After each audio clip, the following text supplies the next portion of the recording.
বড় মা তোমার শাড়িটাই যে দেওয়া হয়নি। দাঁড়াও শাড়ি। হ্যাঁ দাঁড়াও বড় মা, এটা তোমার। দেখো দেখো দেখো না, আমি তোমার জন্য খুব পছন্দ করে এনেছি জানো। মানে আমি দেখেছি তোমার এরকম ধরনের শাড়ি নেই, মানে বেনারসি পাড় লাল। একটু একটু দেখো। বেনারসি আমার জন্য? ওহো কৌশিক, টাকা থাকলে এরকম টাকা নষ্ট করতে হয়? হ্যাঁ, একবারে বেনারসি এত দামি। নষ্ট? আমার আর কোথায় টাকা নষ্ট হলো? আর বড় মা, ড্যাডির টাকা যদি তোমার একটা শাড়ি কিনে নষ্ট হয় না, তাহলে ওরকম টাকা নষ্ট হোক, কিচ্ছু যায় আসে না। আমার পছন্দ হয়েছে, তোমার জন্য আমি তাই এনেছি, ব্যাস। তুমি আগে দেখো তোমার পছন্দ হয়েছে কিনা। দেখো তো। খুব পছন্দ হয়েছে গো, ভীষণ ভালো। পরবে? হ্যাঁ পরবো পরবো গো, পরবো। খুব ভালো, খুব ভালো। হ্যাঁ তুমি দেখো দেখো দেখো দেখো, খুব ভালো হয়েছে, খুব ভালো হয়েছে কৌশিক, খুব ভালো হয়েছে। আসলে আমাদের বাড়িতে বড় মা বা মারা যে ধরনের শাড়ি পরে সেটা আমাদের রুচিকে বোঝায় আর কি। আমরা যেমন, আমাদের রুচিও তেমন। আর যদি বিশেষ ধরনের কোনো শাড়ির দরকার হতো আমরাই কিনে দিতে পারতাম। তোমার উচিত হয়নি গুনগুন ড্যাডিকে বলে এত দামি শাড়ি কেনার। এই তোমাকে একটা কথা পরিষ্কার করে বলছি, তুমি সব ব্যাপারে ফুপুর দাঁড়ানি মারতে যেও না তো। জামাই আছো, জামাইয়ের মতো থাকো। তুমি কি পারো সেটা তোমার ব্যাপার, আর আমি কি পারি সেটা আমার ব্যাপার। বুঝতে পেরেছো? সব ব্যাপারে ফুপুর দাঁড়ালি মেরো না তুমি। আর এই শাড়িটা গুনগুন তার বড় মাকে দিচ্ছে না, কৌশিক বোস তার মাতৃসম বড় বৌদিকে দিচ্ছে। অতএব এইসব ব্যাপারে তুমি নাক গলাতে এসো না, একদম ফুপুর দাঁড়ানি মারতে এসো না।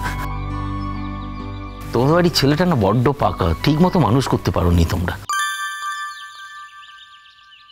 ঠিক আছে, কেমন আনপার্লামেন্টারি কথাবার্তা বলছে শুনছো? বেশ করেছি বলেছি, তোমার যা করার তুমি করে নাও। আমি আমার বৌদির জন্য শাড়ি এনেছি, উনি মাঝখান থেকে ফুপুর দাঁড়ালি মারছে। হ্যাঁ, কত দাম, কি বৃত্তান্ত, এসব দিয়ে তোমার কি দরকার? যাও নিজের কাজে যাও।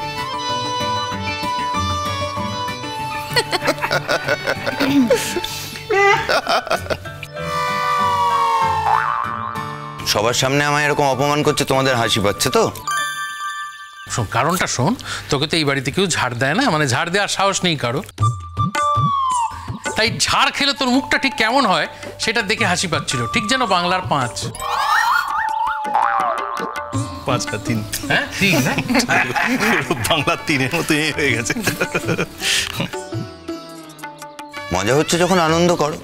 পাবলিকলি আমাকে এরকম অপমান করছে, তোমাদের আনন্দ হচ্ছে।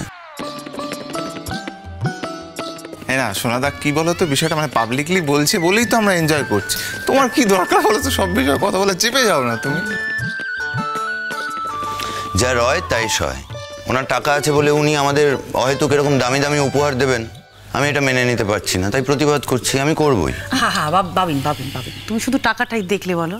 হ্যাঁ, এর মধ্যে কত বড়টা মন লুকিয়ে রয়েছে, তুমি সেটা দেখতে পেলে না?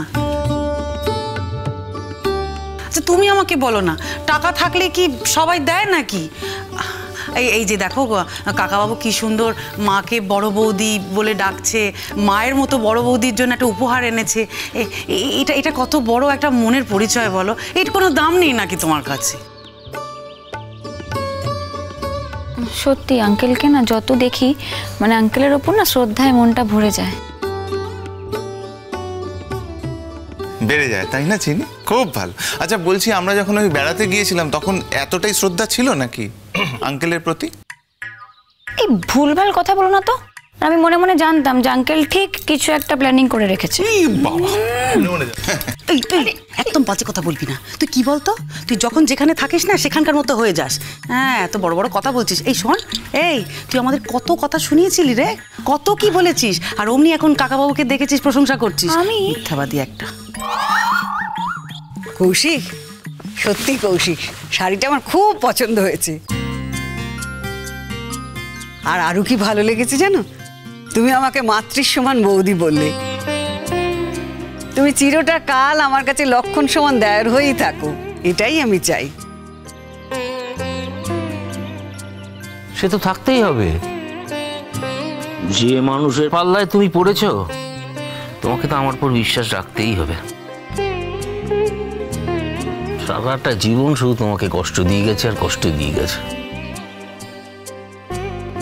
তুমি কোনো চিন্তা করো না বৌদি, তোমার এই লক্ষণ ব্যয় এখন এসে গেছে, সারাটা জীবন সব কষ্টের থেকে তোমাকে আগলে রেখে দেবো আমি। বাবা ড্যাডি, মানে তুমি খালি একাই ওই লক্ষণ দেওর হয়ে থাকবে না, আর আমি যে বড় মার মা লক্ষ্মী বৌমাটা, হ্যাঁ সে কোথায় যাবে?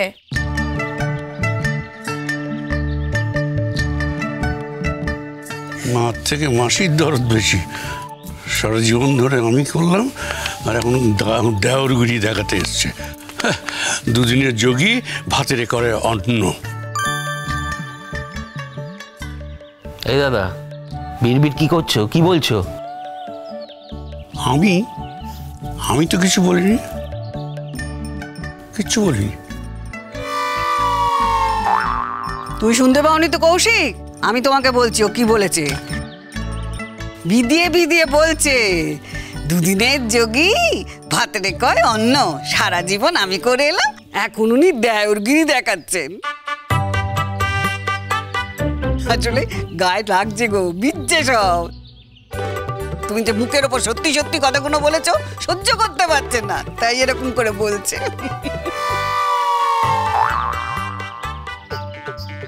সে গায়ে লাগুক আর যাই হোক, যেটা সত্যি সেটা আমি বলেছি। এই গুনগুন, নেক্সট। মা কোথায় গো? হ্যাঁ, ও আসলে মা লক্ষ্মী, তোমার মা ওই ঠাকুরজিকে নিয়ে না ওই ব্লাউজের দোকানে গেছে, ওই ব্লাউজ তৈরি করতে দিয়েছে, সেগুলো সব আনতে গেছে। বাকিদের দিয়ে দাও। হ্যাঁ ছোট মা, দাঁড়াও তো, তোমারটা দি। এই না, এটা তোমার। এমা, আবার আমার জন্য কিনেছো কেন? তুমি আগে দেখো তো।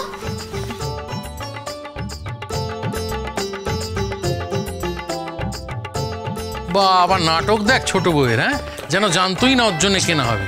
অদ্ভুত বাবা, বাড়ির সবার জন্য কেনা হচ্ছে, তোমার জন্য হবে না নাকি? হ্যাঁ হাই শোনো, তুমি কিন্তু এইভাবে আমার সঙ্গে কথা বলবে না, এখানে সবাই আছে, সবার সামনে তুমি এইভাবে কথা বলছো কেন? আমার কিন্তু একদম ভাল লাগছে না। বেশ করবো, বলবো। তুমি বা নাটকটা করলে কেন? হ্যাঁ শুধু নাটক না, দেখে আসছি ছোট থেকে। কমলেশ্বর, এইভাবে ছোট বৌমাকে কথা শোনাবে না। ছোট বৌমা অত্যন্ত ভালো মেয়ে, অত্যন্ত লক্ষ্মী মেয়ে। ছোট বৌমা দেখো তো, এটা আমি নিজে হাতে কিনেছি, এই রংটা তোমার পছন্দ কিনা? গুনগুন বলছিল যে তোমার নাকি পছন্দ হবে না। না না কৌশিকদা, আপনাকে তো আমি দাদা বলে রেখেছি, আপনি পছন্দ করে আমাকে যেটা দেবেন আমার সেটাই খুব পছন্দ হবে। আর সত্যি এটা খুব সুন্দর হয়েছে।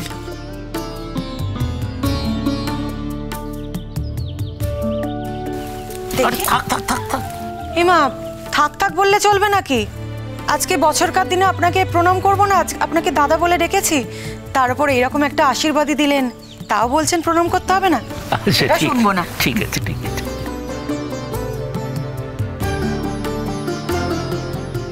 আমার আর কিছু বলার নেই। আচ্ছা তাহলে তো মেজে বৌদিকটা দেওয়া হলো না, মুনুন মেজে বৌদিকটা আলাদা করে রেখে দাও। কিন্তু মেজদা কোথায়? মেজদা তো টহলদারিতে বেরিয়েছে। ও, তাহলে একটা কাজ করো মুনুন, তুমি ওই পুটু, সুকল্যাণ, মেজদা, মেজ বৌদি, এই চারজনের জিনিসটা রেখে বাকি সবাইকে দেখিয়ে দাও, সবাইকে দিয়ে দাও। এক সেকেন্ড, পটকা ধরো। পটকা এই না।